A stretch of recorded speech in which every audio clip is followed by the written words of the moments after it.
That tink, that old familiar tink. Welcome, greetings, and welcome once again. This is Imuna Yisrael, Solonomics 101. You have joined us for the Lev Project. We missed you yesterday. I wasn't able to read yesterday. I had another engagement, but definitely back again to read about 3 chapters today. Let's see how it's rolling. Today's chapters. And we'll see if we can bust out these 3 chapters, no problem. This book is a little bit addicting like that, so you might start off with the 3 chapters and just want to read more. But we're gonna definitely see. Let me close here. I was up. Whoa, whoa, whoa, whoa, whoa, whoa. I'm closing a little bit too many things here. I pray everybody's doing well. We post it on social media, share it in that respect. Also, I want to thank everybody who's been listening on the replay, sharing, having the conversation. It's truly a blessing to hear the feedback and to know that, you know, these words that are written so many years ago can find a place in our hearts and minds to help facilitate healing for us in this time and space that we're in. So definitely all praise be to the Most High on that one. I shared it on social media. We're going to go ahead and bust this out real quick like. It's also helping me to get back into reading aloud, you know, conversation, extending my voice. So it's always a beautiful thing where everyone can benefit. We're on chapter 12, Fear of Insurrection. This is Incidents in the Life of a Slave Girl. She's been through a lot thus far. If you missed it, you might want to go back a few chapters and listen. It's all up there for you, and I nicely label it so you can be able to navigate your way through. So, fear of insurrection. Not far from this time, Nat Turner's insurrection broke out, and the news threw our town into great commotion. Strange that they should be alarmed when their slaves were so, quote, contented and happy. But so it was. And that there's a new movie that just came out that's talking about this very same insurrection. I think it's called Birth of a Nation. I haven't seen it. It's not out, but it's dealing with the Nat Turner. So she's been a little bit sarcastic, saying that why were they afraid when quote unquote everybody, all the slaves are supposed to be content and happy. But let me continue. It was always the custom to have a muster every year. On the occasion, on that occasion, every white man shouldered his musket. The citizens and the so-called gentlemen wore military uniforms. The poor whites took their places in the ranks in everyday dress, some without shoes, some without hats. This grand occasion had already passed, and when the slaves were told there was to be another muster, they were surprised and rejoiced, poor creatures. They thought it was going to be a holiday. I was informed of the true state of affairs and imparted it to a few I could trust. Most gladly would I have proclaimed it to every slave, but I did not. All could not be relied on. Mighty is the power of the torturing lash. And this is some wisdom now. Oh, Ema, Mother Harriet Jacobs, she dropping some wisdom for us in this day and time. She said she wished she could have told everybody about what she knew, but under the power of that whip, she had to know who to trust and who to move and who not to move with. By sunrise, people were pouring in from every quarter within 20 miles of the town. I knew the houses were to be searched, and I expected it would be done by country bullies and the poor whites. I knew nothing annoyed them so much as to see colored people living in comfort and respectability. So I made arrangements for them with a special care. I arranged everything in my grandmother's house. Let me read that again. Sorry, let me back up. I knew nothing annoyed them so much as to see colored people living in comfort and respectability. So I made arrangements for them with a special care. I arranged everything in my grandmother's house as neatly as possible. I put white quills on the beds and decorated some of the rooms with flowers. When all was arranged, I sat down at the window to watch. Far as my eye could reach, it rested on a motley crowd of soldiers. Drums and fifes were discoursing martial music. The men were divided into companies of 16, each headed by a captain. Orders were given, and the wild scouts rushed in every direction wherever a colored face was found. So they about martial law. They descended on the city. Give me 1 second. I got a runaway baby. 1 second.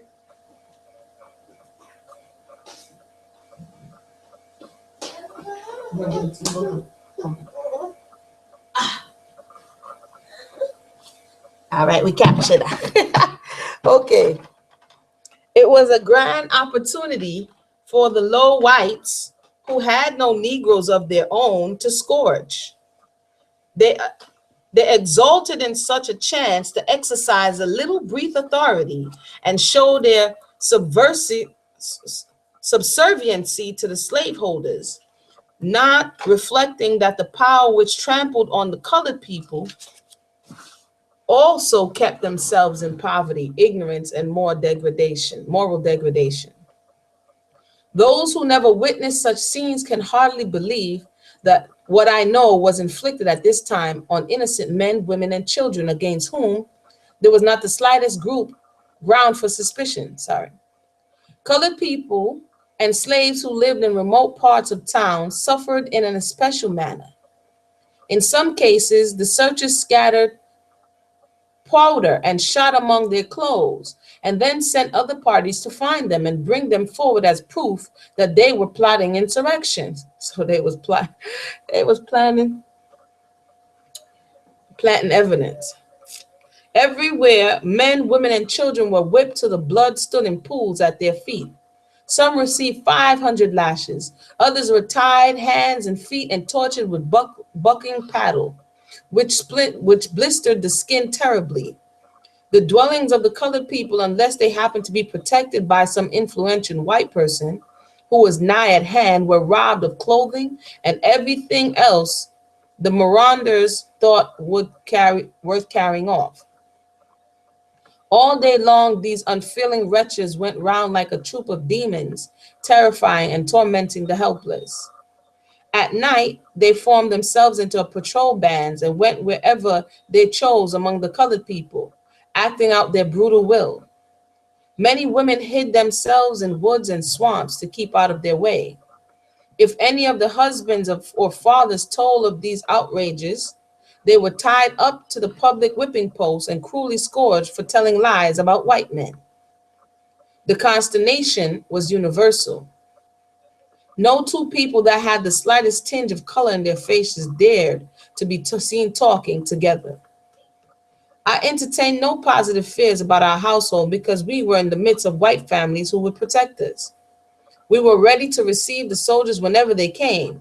It was not long before we heard the tramp of feet and the sound of voices.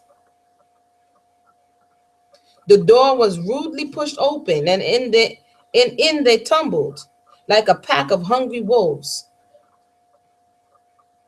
They snatched at everything within their reach. Every box, trunk, closet, corner underwent a thorough examination. A box in one of the drawers containing some silver change was eagerly pounced upon. When I stepped forward to take it from them, one of the soldiers turned and said angrily, "Why'd you follow us for? They suppose white folks is come to steal?" I replied, "You have come to search, but you have searched that box, and I will take it, if you please." At that moment, I saw a white gentleman who was friendly to us, and I called to him and asked him to have the goodness to come in and stay till the search was over. He readily complied.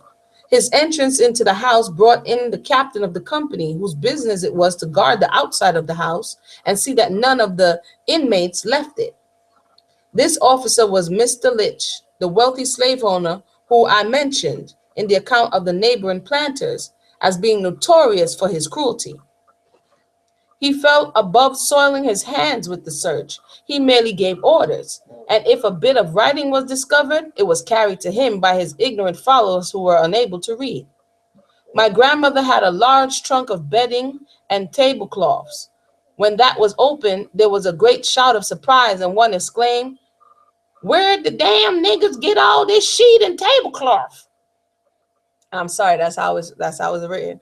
My grandmother, emboldened by the presence of our white protector, said, You may be sure we didn't pillar for him." What did she say? You may be sure we didn't pillar for him from your houses. Her grandma got a mouth. Grandma's like, "Yo, we ain't come to your house to steal them. That's for sure. Like what you're doing." Um, he says, she says, "Look here, mammy," said a grim-looking fellow without any coat. "You seem to feel mighty grand because you got all them fixings. White folk ought to have them all." I could say a lot. Let me continue.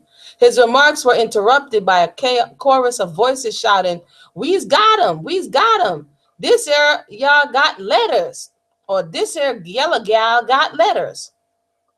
There was a general rush for the supposed letter, which upon examination proved to be some verses written to me by a friend. In packing away my things, I had overlooked them. When their captain informed them of their contents, they seemed much disappointed. He inquired of me who wrote them. I told him it was one of my friends. "Can you read them?" he asked. When I told him I could, he swore and raved and tore the paper into bits. "Bring me all your letters," said he in a commanding tone. I told him I had none. "Don't be afraid," he continued in an insinuating way. "Bring them all to me. Nobody shall do you any harm." Seeing I did not move to obey him, his pleasant tone changed to oaths and threats. "Who writes to you half-free niggas?" inquired he. I replied, "Oh no, most of my letters are from white people. Some request me to burn them after they are read, and some destroy without reading." An exclamation of surprise from some of the company put a stop to our conversation. Some silver spoons, which ornamented an old-fashioned buffet, had been discovered. My grandmother was in the habit of preserving fruit for many ladies in the town and of preparing suppers for parties. Consequently, she had many jars of preserves. The closet that contained these were next invaded and the contents tasted. One of them, who was helping himself freely, tapped his neighbor on the shoulder and said, "Well done. Don't one of the niggas want to kill all the white folks when they live on swerves," meaning preserves. I stretched out my hand to take the jar, saying, "You are not sent here to search for sweetmeats." "And what were we sent for?" said the captain, bristling up to me. I evaded the question. The search of the house was complete and nothing found to condemn us. They next proceeded to the garden and knocked about every bush and vine with no better success. The captain called his men together, and after a short consultation, the order to march was given. As they passed out of the gate, the captain turned back and pronounced a malediction on the house. He said it ought to be burned to the ground, and each of its inmates received 39 lashes. We came out of this affair very fortunately, not losing anything except from some wearing apparel. Towards evening, the turbulence increased. The soldiers, stimulated by drink, committed still greater cruelties. Shrieks and shouts continually rent the air. Not daring to go to the door, I peeped under the window curtain. I saw a mob driving along a number of colored people, each white man with his musket upraised, threatening instant death if they did not stop their shrieks. Among the prisoners was a respectable old colored minister. They had found a few parcels of shot in his house, which his wife had for years used to balance her scales. For this, they were going to shoot him on Courthouse Green. What a spectacle was that for a civilized country. A ramble staggering under intoxication, assuming to be the administrators of justice. Drunk justice. Ladies' liberty is tipsy. It says, the better class of the community exerted their influence to save the innocent, persecuted people, and in several instances they succeeded by keeping them shut up in jail till the excitement abated. At last, the white citizens found that their own property was not safe from the lawless rabble they had summoned to protect them. They rallied the drunken swarm, drove them back into the country, and set a guard over the town. That's a wild scene, like a bunch of hillbillies just jumping out, searching up people's house and thieving their stuff. The next day, the town patrols were commissioned to search colored people that lived out of the city, and the most shocking outrage was committed with perfect impunity. Every day for a fortnight, if I looked out, I saw horsemen with some poor, panting Negro tied to their saddles and compelled by the lash to keep up with their speed till they arrived at the jail yard. Those who had been whipped too unmercifully to walk were washed with brine, tossed into a cart, and carried off to jail. One black man who had a fortitude to endure scourging promised to give information about the conspiracy, but it turned out that he knew nothing at all. He had not even heard the name Nat Turner. The poor fellow had, however, made up a story which augmented his own sufferings and those of the colored people. The day patrol continued for some weeks, and at sundown, a night guard was substituted. Nothing at all was proved against the colored people, bond or free. The wrath of the slaveholders was somewhat appeased by the capture of Nat Turner. The imprisoned were released, and the slaves were sent to their masters, and the free were permitted to return to their ravaged homes. Visiting was strictly forbidden on the plantations. The slaves begged the privilege of again meeting at their little church in the woods, with their burying ground around it. It was built by the colored people, and they had no higher happiness than to meet there and sing hymns together and pour out their heart in spontaneous prayer. Their request was denied, and the church was demolished. They were permitted to attend the white churches, a certain portion of the galleries being appropriated to their use. There, when everybody else had partaken of the communion and the benediction had been pronounced, the minister said, "Come down now, my colored friends." They obeyed the summons and partook of the bread and wine in commemoration of the meek and lowly Jesus, she says, who said, "God, or God is your father, and all ye are brethren." That's the end of chapter 12, tying it into a historical event of the Nat Turner Rebellion. And if you remember in the story of Roots, in the movie from Roots, you see at the end when the wife, she came running out and she couldn't sleep and she was looking all frantic, that also was tying in to, the rebellion that was happening, how they got frantic and was scared. And as she said, I think they said some very interesting stuff in this chapter about Europeans not wanting to see you happy, not wanting to see you having more than what they feel they should have. And we saw the same situation in Tulsa, Oklahoma, as it related to Black Wall Street. So I just think that was interesting to note. I'm going to go into chapter 13, the church and slavery. After the alarm caused by Nat Turner's insurrection had subsided, the slaveholders came to the conclusion that it would be well to give the slaves enough of religious instruction to keep them from murdering their masters. The Episcopal clergymen offered to hold a separate service on Sundays for their benefit. His colored members were very few and also very respectable, a fact which I presume had some weight with him. The difficulty was to decide on a suitable place for them to worship. The Methodist and Baptist churches admitted them in the afternoon, but their carpet and cushions were not so costly as those of the Episcopal church. It was at last decided that they should meet at the house of a free colored man who was a member. I was invited to attend because I could read. Sunday evening came, and trusting to the cover of night, I ventured out. I rarely ventured out by day, for I always went with fear, expecting at every turn the encounter of Dr. Flint, who was sure to turn me back or order me to his office to inquire where I had got my bonnet or some article of dress. When the Reverend Mr. Pike came, there were some 20 persons present. The Reverend gentleman kneeled in prayer, then seated himself and requested all present who could read to open their books. While he gave out the portions he wished them to repeat or respond to. His text was, this was a text that historically is the one they will always pull for, so they used it to their advantage. "Servants, be obedient to them that are your masters according to the flesh, with fear and trembling and singleness of your heart, as unto Christ." Pious Mr. Pike brushed up his hair till it stood upright, and in deep solemn tones began, "Hearken, ye servants, give strict heed unto my words. You are rebellious sinners. Your hearts are filled with all manner of evil.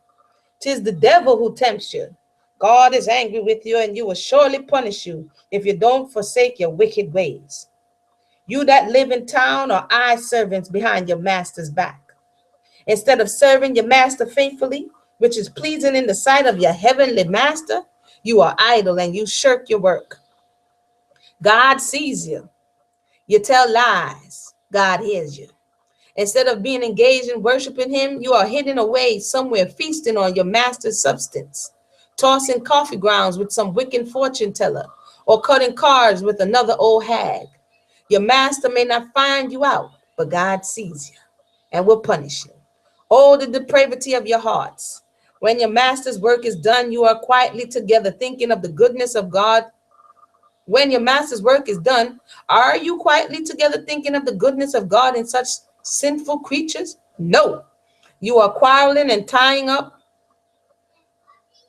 little bags of roots to bury under the doorsteps to poison each other with. God sees you. You men steal away to every grove shop to sell your master's corn that you may buy rum to drink. God sees you. You sneak into the back streets or among the bushes to pitch coppers. Although your master may not find you out, God sees you, and he will punish you. You must forsake your sinful ways and be faithful servants. Obey your old master and your young master, your old mistress and your young mistress. If you disobey your earthly master, you offend your heavenly master. You must obey God's commandments when you go from here. Don't stop at the corner of the streets to talk, but go directly home and let your master and mistress see that you have come. The benediction was pronounced. We went home highly amused at Brother Pike's gospel teaching, and we determined to hear him again. I went the next Sabbath evening and heard pretty much a repetition of the last discourse. At the close of the meeting, Mr. Pike informed us that he found it very inconvenient to meet at the friend's house, and he should be glad to see us every Sunday evening at his own kitchen.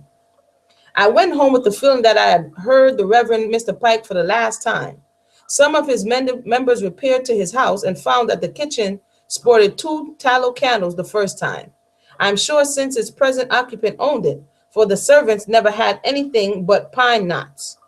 It was so long before the reverend gentleman descended from his comfortable parlor that the slaves left and went to enjoy a Methodist shout. They never seemed so happy as when shouting and singing at religious meetings. Many of them are sincere and nearer to the gate of heaven than sanctimonious Mr. Pike and other long-faced Christians. She called them long-faced Christians who see wounded Samaritans and pass by on the other side. The slaves generally compose their own songs and hymns, and they do not trouble their heads with much about the measure. They often sing the following verses. Oh, Satan is a busy old man. He rolls them blocks all in my way. But they say Jesus here is my bosom friend. He rolls them blocks away. If I had died when I was young, then how my stammering tongue would have sung. But I am old, and now I stand a narrow trance for to tread that heavenly land. I remember one occasion when I attended a Methodist class meeting. I went with a burdened spirit and happened to sit next to a poor bereaved woman whose heart was still heavier than mine.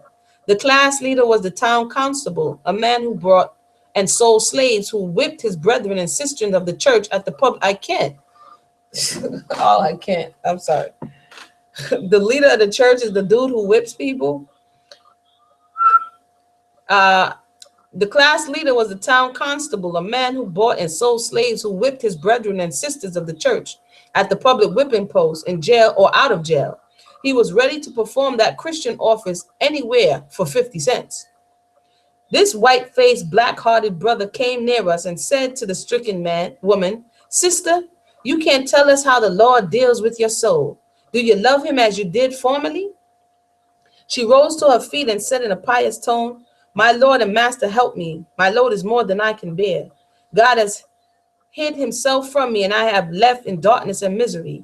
Then striking her breast, she continued, "I can't tell you what is in here. They've got all my children. Last week, they took the last one. God only knows where they've sold her. They let me have her 16 years, and then, pray for her, brothers and sisters. I got nothing to live for now," she says. "God make my time short." She wanted to die. That's some deep stuff right there. She sat down, quivering in every limb. I saw the constable class leader become crimson in the face with suppressed laugh. Wow. She sat down, quivering in her limb. I saw the constable class leader, it's a European, by the way, become crimson in the face with suppressed laughter while he held up his handkerchief that those who were weeping for the poor woman's calamity might not see his merriment. Then, with assumed gravity, he said to the bereaved mother, Sister, pray to the Lord that every dispensation of his divine will may be sanctified to the good of your poor needy soul. Like, he was mocking.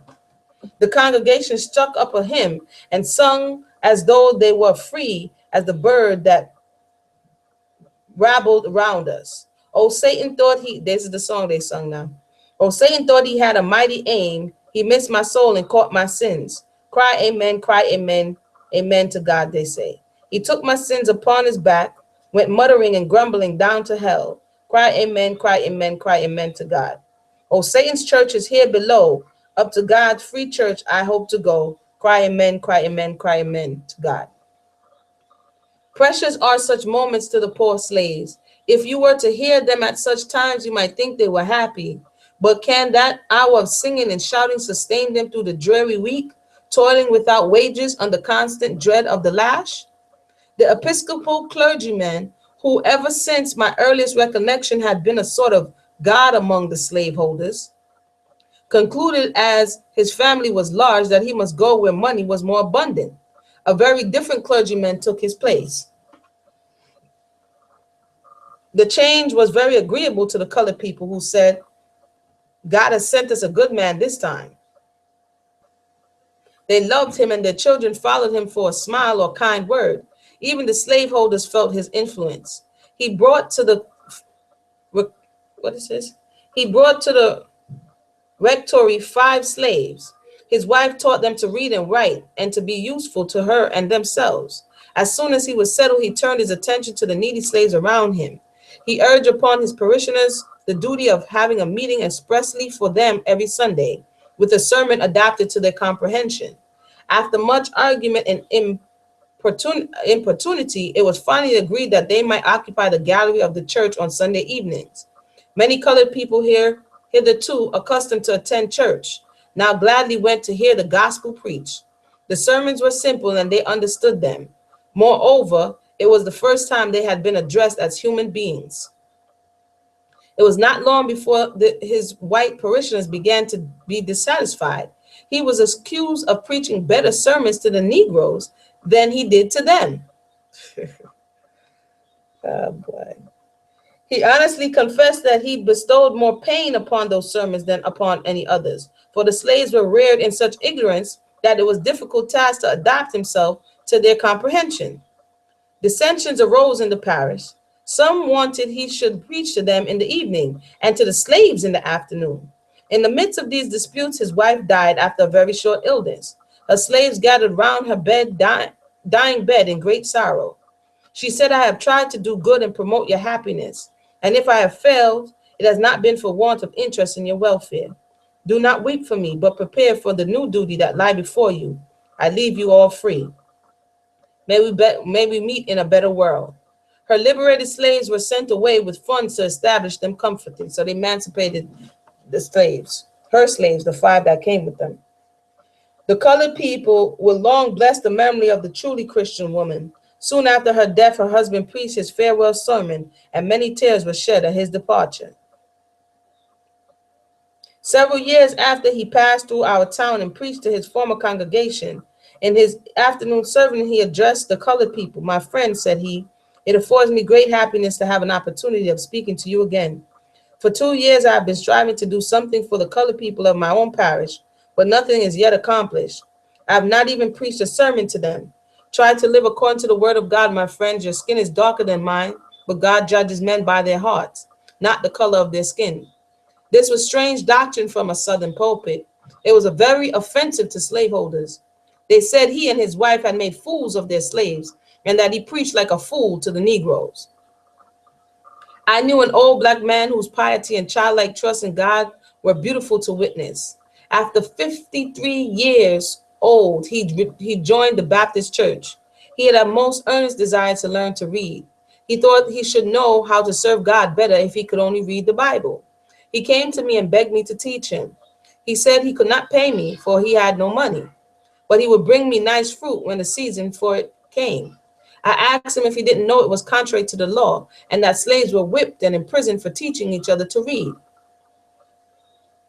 This brought tears into his eyes. Don't trouble Uncle Fred, said I. I have no thought of refusing to teach you.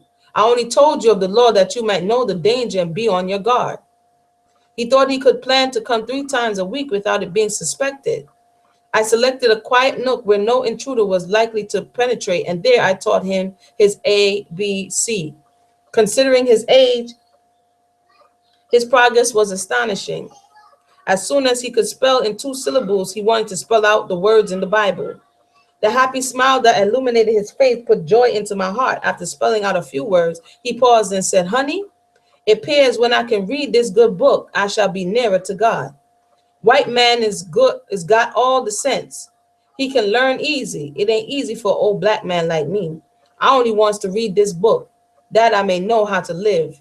Then I have no fear about dying. I tried to encourage him by speaking of the rapid progress he had made. Have patience, child, he replied. I learned slow. I had no need of patience. His gratitude and the happiness I imparted were more than a recompense for all my trouble.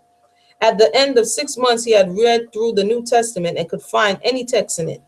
One day, when he had recited unusually well, I said, Uncle Fred, how do you manage to get your lessons so well? Lord bless you, child, he replied. You never gives me a lesson that I don't pray to God to help me to understand what I spells and what I reads, and he does help me, child. Bless his holy name. There are thousands who, like good old Uncle Fred, are thirsting for the water of life, but the law forbids it, and churches withhold it. They send the Bible to heathen abroad and neglect the heathen at home. I'm glad that missionaries go to the dark corners of the earth, but I ask them not to overlook the dark corners at home. Talk to American slaveholders as you talk to Talk to American slaveholders as you talk to savages in Africa. Tell them it is wrong to traffic in men. Tell them it is sinful to sell their own children and atrocious to violate their own daughters.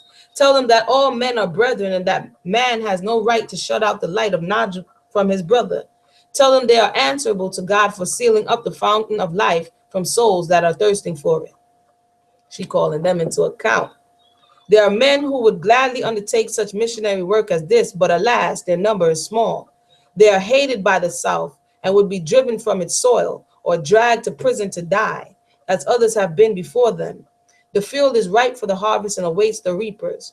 Perhaps the great-grandchildren of Uncle Fred may have freely imparted to them the divine treasures which he sought by stealth, at the risk of prison and the scourge.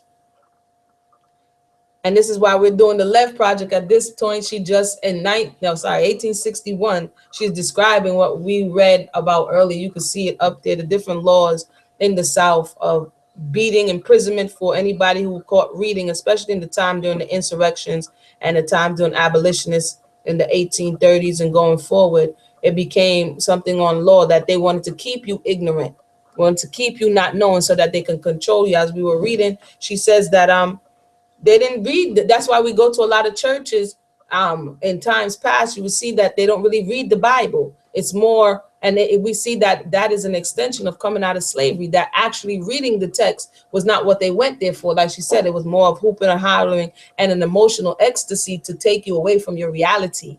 But when you sit down and begin to read and go through the text, a lot of people don't have the attention span for that. And this is extended from the institution of slavery. Very interesting, but I'll keep going. Thank you all for just joining us. This is the Left Project. My name is Amuna Yisrael. We are on chapter, what's this? 15? We are on 13, sorry, in Incidents in the Life of a Slave Girl. The doctors of divinity blind, are they hypocrites? Are the doctors of divinity blind, or are they hypocrites? I suppose some are the one and some are the other. But I think if they felt the interest in the poor and the lowly that they ought to feel, they would not be so easily blinded. A clergy who goes to the South for the first time has usually some feelings, however vague, that slavery is wrong. The slaveholders suspect this and plays his game accordingly. He makes himself as agreeable as possible, talks on theology and other kindred topics. The reverend gentleman is asked to invoke a blessing on a table loaded with luxuries. After dinner, he walks round the premises and sees his beautiful groves and flowering vines and the comfortable huts of favored household slaves. The southerner invites him to talk with these slaves. He asks them if they want to be free, and they say, "Oh no, master." This is sufficient to satisfy him. He comes home to publish a South Side view of slavery, quote unquote, and to complain of the exaggerations of abolitionists. He assures people that he has been to the South and seen slavery for himself. That is a beautiful, quote, patriarchal institution, unquote, that the slaves don't want their freedom and that they have hallelujah meetings and other religious privileges they run in game. What does he know of half-starved wretches toiling from dawn till dark on the plantations, of mothers shrieking for their children torn from the arms by slave traders, of young girls dragged down into moral filth, of pools of blood around the whipping post, of hounds trying to tear human flesh, of men screwed into cotton gins to die? The slaveholder showed him none of these things, and the slaves dared not tell of them if he had asked them. There are certain differences between Christianity and religion at the South. If a man goes to the communion table and plays money into the treasury of the church, no matter if it is the price of blood, he is called religious. If a pastor have offspring by a woman not his wife, the church dismiss him. If she is white woman, but if she is colored, it does not hinder his continuing to be their good shepherd. When I was told that Dr. Flint had joined the Episcopal Church, I was much surprised. I suppose that religion had a purifying effect on the character of men, but the worst persecutions I endured from him were after he was a communicant. The conversation of the doctor the day after he had been confirmed certainly gave me no indication that he had, quote, renounced the devil and all his works, unquote. In answer to some of his usual talk, I reminded him that he had just joined the church. "Yes, Linda," said he, "it was proper for me to do so. I'm getting in years and my position in society requires it. And it puts an end to all the damned slang. You would do well to join the church too, Linda." "There are sinners enough in it already," rejoined I. "If I could be allowed to live like a Christian, I should be glad." "You can do what I require, and if you are faithful to me, you will be as virtuous as my wife," he replied. I answered that the Bible didn't say so. His voice became hoarse with rage. "How dare you preach to me about in your infernal Bible?" he exclaimed. "What right have you? Are you my Negro to talk about what you would like and what you wouldn't like? I am your master and you shall obey me." No wonder the slave sings, "Oh, Satan's church is here below. Up to God's free church I go." That is the end of chapter, what did I say? 13? That's the end of chapter 13. We're going to jump on over. If you have anything to say and add, just hit me up. I don't know how this thing is working on here. I'm on the Google Hangouts, but if you can type, let me go try to see if I can get the box. If you have any comments, let me see if I can see the box. Feel free to hit me up on social media as well as thing, and I'll definitely share it here. So all nasty Dr. Flint claims he done caught some religion, and she's saying not so, because you still low down and dirty, and we still see the same thing today. She's, like I said earlier, she's really dropping some wisdom here, and nothing much has changed. It's all for show. It's all for what's that noise? Sorry. It's all for show. And many proclaim to be quote unquote Christian, many proclaim to be religious, and it's nothing of the sort. Let me go ahead and click this thing right here. 1 second, everybody. I gotta get a little bit more on point with this whole Google Hangouts and seeing the comments. So give me 1 second.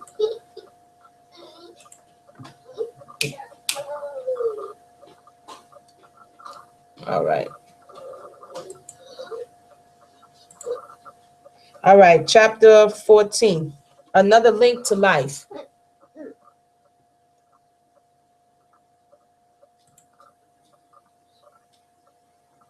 One second. I know I keep saying 1 second. I thank you all for your patience. I'm trying to see how you would see it so that I could see what I'm seeing or what I'm missing. Okay, so if I click on this right here, Shy, leave him alone. Yeah, I know. How you would see it so that I could see. Okay. All right. So if you have something to type by, let me see. Greetings. If you have something to type by the video, if you're watching it on YouTube, right there, I can see you now because I'm on that page that I can see you. So if you have anything to type right there, you can just type it right there and I'll definitely be able to see you. All right, let's pick up now. Another link to life. I had not returned to my master's house since the birth of my child. The old man raved to have me thus removed from his immediate power, but his wife vowed by all that was good and great she would kill me if I came back, and he did not doubt her word. Sometimes he would stay away for a season. Then he would come and renew the old threadbare discourse about his forbearance and my ingratitude. He labored most unnecessarily to convince me that I had lowered myself. The venomous old reprobate had no need of descanting on that theme. I felt humiliated enough. My unconscious babe was the ever-present witness of my shame. One moment, please.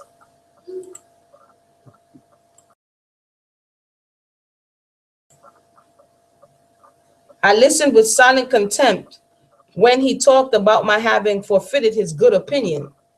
But I shed bitter tears that I was no longer worthy of being respected by the good and pure. Alas, slavery still held me in its poisonous grasp. There was no chance for me to be respectable. There was no prospect of being able to lead a better life. So basically, for those who are not understand what happened, she gave up her virginity to another European man because she's being sexually harassed by her master or guardian, Mr. Dr. Flint. And so she didn't want Dr. Flint to humble her. So she had a child by a neighbor, a European neighbor, in hopes that he would set the child free. Sometimes when my master found that I still refused to accept what he called his kind offers, he would threaten to sell my child. Perhaps that will humble you, said he. Humble me? Was I not already in the dust? But his threat lacerated my heart. I knew the law gave him power to fulfill it, for slaveholders have been cunning enough to enact that the child shall follow the condition of the mother, not of the father, thus taking care that licentiousness shall interfere with avarice, shall not interfere with avarice. What is this? Avarice. Avarice. This reflection made me clasp my innocent babe all the more firmly to my heart. And I know I said that before. That's a law in the books. You could definitely check it out. Um, Elizabeth Keys is her name. It's like 1655, thereabouts. I can't remember the law off my head, but I can't remember the name. But basically what she said is a law that they put on the books out of Virginia. It was a court case that they ended up changing the status so that the fathers wouldn't have to take care. If it was a European father, he wouldn't have to take care of the slave child. Oh, my child, perhaps, I guess I'll look it up before we end here so that I like to give people stuff what I'm talking about. So I'll look it up. It says, horrid visions passed through my mind when I thought of his liability to fall into the slave trader's hand. I wept over him and said, oh, my child, perhaps they will leave you in some cold cabin to die and throw you into a hole as if you were a dog. When Dr. Flint learned that I was again to be a mother, he was exasperated beyond measure. He rushed from the house and returned with a pair of shears. I had a fine head of hair, and he often railed about my pride of arranging it nicely. He cut every hair close to my head, storming and swearing all the time. I replied to some of his abuse, and he struck me. Some months before, he had pitched me downstairs in a fit of passion, and the injury I received was so serious that I was unable to turn myself in bed for many days. He then said, Linda, I swear by God, I will never raise my hand against you again. But I knew that he would forget his promise. After he discovered my situation, he was like a relentless spirit from the pit. He came every day, and I was subjected to such insults as no pen could describe. I would not describe them if I could. They were too low, too revolting. I tried to keep them from my grandmother's knowledge as much as I could. I knew she had enough to sadden her life without having my troubles to bear. When she saw the doctor treat me with violence and heard him utter oaths terrible enough to palsy a man's tongue, She could not always hold her peace. It was natural and mother-like that she would try to defend me, but it only made matters worse. When they told me my newborn baby was a girl, my heart was heavier than it had ever been before. Slavery is terrible for men, but it is as far more terrible for women. Super added to the burden common to all, they have wrongs and sufferings and mortifications peculiarly, that's my word right there, peculiarly their own. Dr. Finn had sworn that he would make me suffer to my last day for this new crime against him, as he called it. And as long as he had me in his power, he kept his word. On the fourth day after the birth of my babe, he entered my room suddenly and commanded me to rise and bring my baby to him. The nurse who took care of me had gone out of the room to prepare some nourishment, and I was alone. There was no alternative. I rose, took up my babe, and crossed the room to where he sat. Now stand there, said he, till I tell you to go back. My child bore a strong resemblance to her father and to the deceased Mr. Sands, her grandmother. He noticed this, and while I stood before him, trembling with weakness, he heaped upon me and my little one every vile epithet he could think of. Even the grandmother in her grave did not escape his curses. In the midst of his, what is this? Vituperations. They got me busting out my dictionary. Vituperations. I fainted at his feet. He recalled to his senses. He took the babe from my arms, laid it on the bed, dashed cold water in my face, took me up and shook me violently to restore my consciousness. Before anyone entered the room, just then my grandmother came in and he hurried out of the house. I suffered in consequence of this treatment, but I begged my friends to let me die rather than send for the doctor. There was nothing I dreaded so much as his presence. My life was spared, and I was glad for the sake of my little ones. Had it not been for these ties to life, I should have been glad to be released by death, though I had lived only 19 years. She's only 19 years. Oh, my goodness. Sorry, this started when she was in her teens. Always it gave me pang that my children had no lawful claim to a name. Their father offered his, but if I had wished to accept the offer, I dare not while my master lived. Moreover, I knew it would not be accepted at their baptism. A Christian name they were at least entitled to, and we resolved to call my boy for our dear, good Benjamin, who had gone far away from us. My grandmother belonged to the church, and she was very desirous of having the children christened. I knew Dr. Flint would forbid it, and I did not venture to attempt it, but chance favored me. He was called to visit a patient out of town and was obliged to be absent during Sunday. Now is the time, said my grandmother. We will take the children to church and have them christened. When I entered the church, recollections of my mother came over me, and I felt subdued in spirit. There she had presented me for baptism without any reason to feel ashamed. She had been married and had such legal rights as slavery allows to a slave.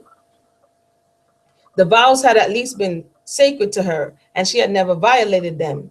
I was glad she was not alive to know under what different circumstances her grandchildren were being presented for baptism. Why had my lot been so different from my mother's? Her master had died when she was a child, and she remained with her mistress till she married. She was never in the power of any master, and thus she escaped one class of the evils that generally fall upon slaves. When my baby was about to be christened, the former mistress of my father stepped up to me and proposed to give it her Christian name. To this I added the surname of my father, who had himself no legal right to it. For my grandfather on the paternal side was a white gentleman who tangled skeins are the genealogies of slavery. No, sorry, let me go again. What tangled skeins are the genealogy of slavery? I loved my father, but it mortified me to be obliged to bestow his name on my children. When we left the church, my father's old mistress invited me to go home with her. She clasped a gold chain around my baby's neck. I thanked her for her kindness, but I did not like the emblem. I wanted no chain to be fastened on my daughter, not even if its links were gold. How earnestly I prayed that she might never feel the weight of slavery's chain, whose iron entered into the soul. That is the end of the reading of chapter 14 She was like, no chains, thank you. Some of our people, we love, all these gold chains and things. She was so near onto it that she didn't want it. And there was a whole like a confusion as she's saying for what to name the child, because you really didn't have a sense of who you were. And she says, what tangled skeins are the genealogies of slavery? That's deep, because it is based on all of the things that were happening. I kept saying, I know for a few episodes, I made comment on as it concerns to Alicia Keys, not Alicia, Elizabeth. So I'm going to go over here and read a little bit so you can understand what was happening concerning the state of the child following the mother. I was just reading about slavery earlier today in Rome, and Rome was wild concerning slavery. They practiced a level of chattel slavery. Their whole society, as I'm reading, was a slave society, coming like what built America, which was on the backs of slaves. So Elizabeth Key Grinstead is her name if you desire to look it up. Her last name is Grinstead. Elizabeth Key Grinstead. She was born in 1630 and they said she passed in 1665. She was one of the first women of African ancestry in the Northern American colonies to sue for her freedom from slavery and win. So she sued and she won. This was before it popped off. This is like way before. This is 1661. So this is actually like 200 years before what we're reading now in Harriet Jacobs' book. It says Elizabeth Key won her freedom and that of her infant son, John Grinstead, on July 21st, 1656, in the colony of Virginia. This is when slavery just started popping. If we can remember, 1619 is Jamestown, Virginia. So this is the very beginnings of the slave institution as it is known in America. So she sued based on the fact that her father was an Englishman and that she was a baptized Christian. Based on these two factors, her English attorney and common law husband, William Grinstead, argued successfully that she should be freed. The lawsuit in 1655 was one of the earliest freedom suits by a person of African ancestry in the English colonies. So her father was an Englishman. Of course, she's black, so it had to be with a quote unquote black mother. And so now she's the offspring, mulatto, as they would term her. In response to Key's suit and other challenges, in 1662, the Virginia House of Burgess passed a law that the status of the children born in the colony would follow the status of the mother, bond or free, rather than the father, as had been the precedent in English common law and was the case in England. This was the principle. Here's the name of the law. This is the Roman law that you can look up. Partus secutor ventrum, also known as partus. The legislation hardened the boundaries of slavery by ensuring that all children of women slaves, regardless of paternity, would be kept as slaves for labor explicitly, unless explicitly freed. This was what was going on in Rome. This is what built their Roman, expanded the boundaries of slavery, because the more the mother breeds, every child that you breed is a slave child, and then that carries over into how it ended up on this side with the breeding farms and just breeding for master, which is another something all in itself. But basically, that there's more to her story, but that's the basic of it. When they actually changed that law over, before that point, they had to be responsible for taking care of their children, because they had bastardization laws and things of that nature. They were responsible to sending them to school. They was responsible for taking care of them. So the whole thing that we see in slavery, where now women had children and nobody asked about it, nobody really cared, this is where it's really extending from 200 years before what we're reading now. And so that's just interesting. I found that interesting. You could definitely read more about it and see how it even extends into today, where you're the deadbeat dad. Basically, they should have just called it the deadbeat dad law, because that's what it promoted. Instead of calling it part, it's just called the deadbeat dad law. But I'm wilding out today. It's just one of them days. I think, let me see, what time is it? We're on chapter 15. Let's just read one more for good measure, eh? We'll read one more chapter for good measure, and then we'll reconvene. So once again, her name was Elizabeth Keeg Grinstead, and you can read more about that Partus Roman wildness that was happening and contributed to the face of slavery as we knew it. So, chapter 15, continued persecutions. My children grew finely, and Dr. Flint would often say to me with an exultant smile, "These brats will bring me a handsome sum of money one of these days." We just read about that because he would own them. I thought to myself that God being my helper, they should never pass into his hands. It seemed to me I would rather see them killed than have them given up to his power. The money for the freedom of myself and my children could not be obtained, but I derived no advantage from that circumstance.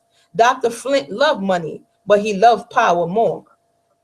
After such discussion, my friends resolved on making another trial. There was a slaveholder about to leave for Texas, and he was commissioned to buy me. He was to begin with $900 and go up to 12. My master refused his offers. "Sir," said he, "she don't belong to me. She's my daughter's property, and I have no right to sell her." You don't have no right to abuse her either. I'm sorry. "I mistrust that you come from her paramour. If so, you might tell him that he cannot buy for her any money, neither can he buy her children." The doctor came to see me the next day, and my heart beat quicker as he entered. I never had seen the old man tread with such majestic a step. He seated himself and looked at me with a withering scorn. My children had learned to be afraid of him. The little one would shut her eyes and hide her face on my shoulder whenever she saw him. And Benny, who was now nearly 5 years old, often inquired, "What makes that bad man come here so many times? Does he want to hurt us?" I could clasp the dear boy in my arms, trusting that he would be free before he was old enough to solve the problem. And now, as the doctor sat there, so grim and silent, the child left his play and came nestled up by me. At last, my tormentor spoke. "So, you are left in disgust, are you?" said he. "It is no more than I expected. You remember I told you years ago that you would be treated so. So, he's tired of you." Ha! Ha! Ha! The virtuous madame don't like to hear about it, does she? There was a sting in his calling me virtuous madame. I no longer had the power of answering him as I formerly done. He continued, "So it seems you're trying to get up another intrigue. Your new paramour came to me and offered to buy you, but you may be assured you will not succeed. You're mine. You shall be mine for life." Psycho. "There lives no human being that could take you out of your slavery. I would have done it, but you rejected my kind offer."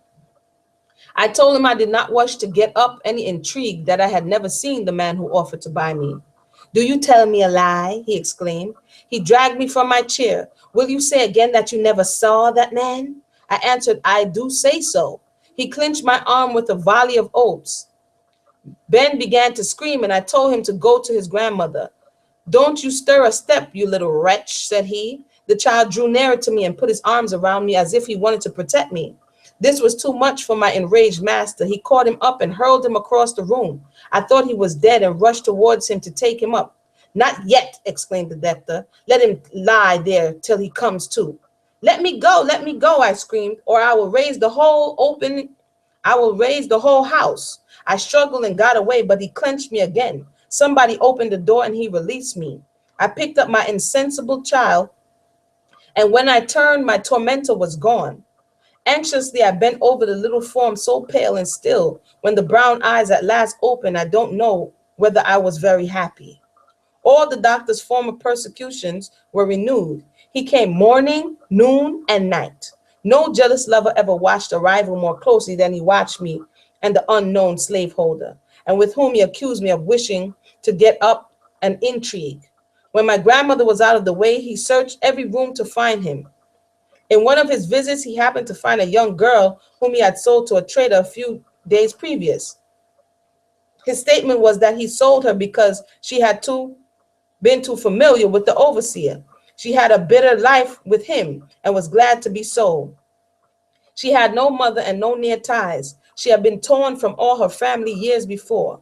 A few friends had entered into bonds for her safety if the trader would allow her to spend with them the time that intervened between her sale and the gathering of his human stock. Such a favor was rarely granted. It saved the trader the expense of board and jail fees, and though the amount was small, it was a weighty consideration in the slave trader's mind. Dr. Flint always had an aversion to meeting slaves after he had sold them. He ordered Rose out of the house, but he was no longer her master, and she took no notice of him. For once the crushed Rose was the conqueror. His gray eyes flashed angry upon her, but that was the extent of his power. How came this girl here? He exclaimed. What right had you to allow it when you knew I had sold her?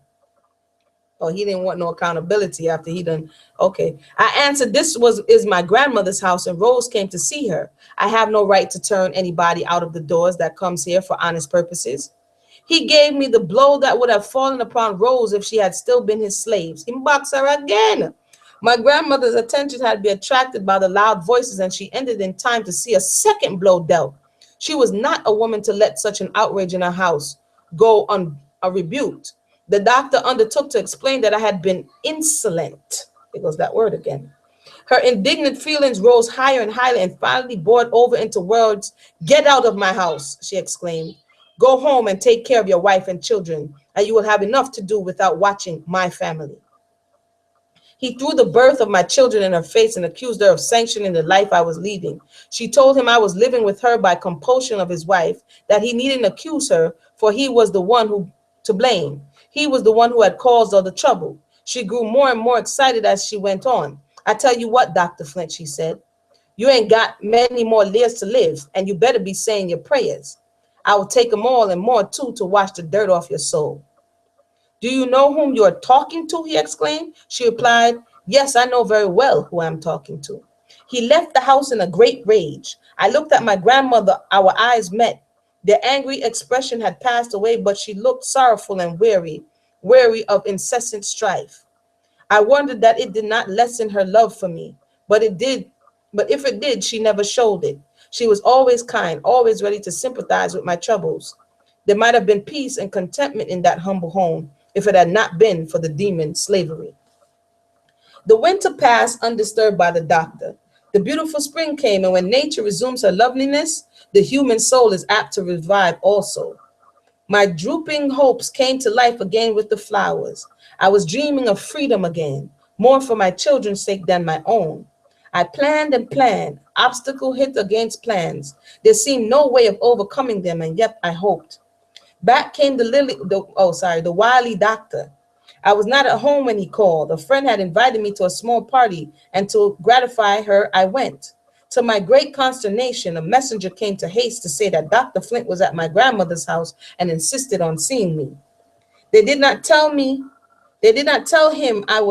where I was, or he would have come and raised a disturbance in my friend's house. They sent me a dark wrapper. I threw it on and hurried home. My speed did not save me. The doctor had gone away in anger. I dreaded the morning, but I could not delay it. It came warm and bright. At an early hour, the doctor came and asked me where I had been last night. I told him. He did not believe me and sent me to my friend's house to ascertain the facts. Oh, no, he sent to the friend's house to ascertain the facts. He came in the afternoon to assure me that he was satisfied that I had spoken the truth. He seemed to be in a facetious mood, and I expected some jeers were coming. I suppose you need some recreation, said he, but I'm surprised at your being there among those Negroes. It was not the place for you. Are you allowed to visit such people? I understood this covert fling at the white gentleman who was my friend, but I merely replied, I went to my friend's house, and my company they kept is good enough for me. He went on to say, I have seen very little of you late, but my interest in you is unchanged. When I said I would have no more mercy on you, I was rash. I recall my words. Linda, you desire freedom for yourself and your children, and you can obtain it only through me. If you agree to what I am about to propose, you and they shall be free. There must be no communication of any kind between you and their father. I will procure a cottage. Didn't he try this already? I will procure a cottage where you and the children can live together. Your labor shall be light and such as sewing for my family. Think what is offered you, Linda, a home and freedom. Let the past be forgotten. If I have been harsh with you at times, your willfulness drove me to it. You know I exact obedience from my own children. I consider you as yet a child. How you going to consider the child and he want to violate her? He paused for an answer, but I remained silent. Why don't you speak? Said he. What more do you wait for? Nothing, sir. Then you accept my offer? No, sir. His anger was ready to break loose, but he succeeded in curbing it and replied, you have answered without thought. But I must let you know there are two sides to my proposition. If you reject the bright side, you will be obliged to the dark one. You must either accept my offer, or you and your children shall be sent to your young master's plantation, there to remain till your young mistress is married, and your children shall fare like the rest of the Negro children. I give you a week to consider it. He was shrewd, but I knew he was not to be trusted. I told him I was ready to give my answer now. I will not receive it now, he replied. You act too much from impulse. Remember that you and your children can be free a week from today if you choose. Layad. Sorry. What? I'm sorry, I'll be commenting, but this book is wild. What a monstrous chance hung the destiny of my children. I knew that my master's offer was a snare, and that if I entered it, escape would be impossible. As for his promise, I knew him so well that I was sure if he gave me free papers, they would be so managed as to have no legal value. The alternative was inevitable. I resolved to go to the plantation, but then I thought how completely I should be in the power, and the prospect was appalling. Even if I should kneel before him and implore him to spare me for the sake of my children, I knew he would spurn me with his foot, and my weakness would be his triumph. Before the week expired, I heard that young Mr. Flint was about to be married to a lady of his own stamp. I foresaw the position I should occupy in his establishment. I had once been sent to the plantation for punishment, and fear of the son had induced the father to recall me very soon. My mind was made up. I was resolved that I would foil my master and save my children, or I would perish in the attempt. I kept my plans to myself. I knew that friends would try to dissuade me from them, and I would not wound their feelings by rejecting their advice. On the decisive day, the doctor came and said he hoped I had made a wise choice. I'm ready to go to the plantation, sir, I replied. Have you thought how important your decision is to your children, said he. I told him I had. Very well, go to the plantation, and my curse go with you. He cursed her. That money are crazy, blow. He replied, your boy shall be put to work, and he shall soon be sold, and your daughter shall be raised for the purpose of selling well. Go your own ways. He left the room with curses not to be repeated. As I stood rooted to the spot, my grandmother came in and said, Linda, child, what did you tell him? I answered that I was going to the plantation. Must you go, said she. Can't something be done to stop it? I told her it was useless to try, but she begged me not to give up. She said she would go to the doctor and remind him how long and how faithful she had served in the family, like they care, and how she had taken her own baby from her breast to nourish his wife. She would tell him I had been out of the family so long they would not miss me, that she would pay them for my time, and my money would procure a woman who had more strength for the situation than I had. I begged her not to go, but she persisted in saying he would listen to me, Linda. She went and was treated as I expected. He coolly listened to what she said, but denied her request. He told her that what he did was for my good, that my feelings were entirely above my situation, and that on the plantation I would receive treatment that was suitable to my behavior. My grandmother was much cast down. I had my secret hopes, but I must fight my battle alone. I had a woman's pride and a mother's love for my children, and I resolved that out of the darkness of this hour, a brighter dawn should rise for them. My master had power and law on his side. I had a determined will. There is might in each. Now, that is the ending of the reading of the chapter 15. And so we shall reconvene with chapter 16. It's about to get on and popping. He trying to sell her, or not sell her off. He gave it to the son to send her down to the plantation because he's been trying for years. It's not working. So now he feels like he about to punish her. So stay tuned to find out what happens to nasty old Dr. Flint and Linda and her grandmother, Benjamin, the children, and everybody. I want to thank everybody for tuning in. Thanks for bearing with me. This is Amuna Israel. I'm kind of like that person who watch movies and comment, but thank you for bearing with me, definitely. And I pray everybody have a blessed evening.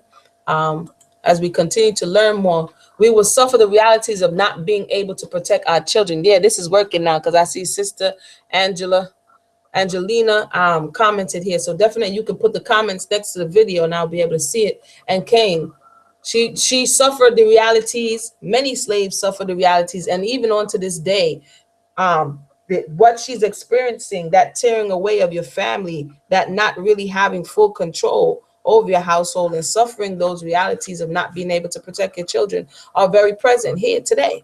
So we begin to see that thread of oppression has really never been broken. And what they're experiencing, the feelings that they're experiencing, the emotions, the events are still ever present even on to this day. And so I think the value in it, the benefit in it is just opening our minds and not being so reactionary. Every time something pops off in the news, everybody's reacting. Yes, we admit and we acknowledge what is happening, but it's not new. And if it is not new, it behooves us to get to the root of the cause, because they want you to be reactionary. I'm just going to react. I'm going to react. That's not really getting us to where we need to be. We need to understand the roots, like somebody who's sick. And if the reaction is the cough, you're not going to be, oh, I coughed again. The children do that. I coughed again. Okay, let's find out why you're coughing. Let's find out why you're limping. You understand what I'm saying? Let's find out why, if somebody's hemorrhaging, you have to find the source. Why are you bleeding? And so as we're reading this and we're seeing what's happening around us now, we need to get to the source and not be so easily distracted with everything that happens. We meet the needs. We don't become inhumane because it's happening so much that people could just be like, oh, that happens all the time. No, we still maintain our humanity and our empathy toward one another, but there is a deeper root. There is a deeper cause. And I like the way she breaking it down, that their experience with the European, their relationship with the European at this time was raw, but they were the closest. They were closer than we are today. So there's things about their personality that they understood that we don't.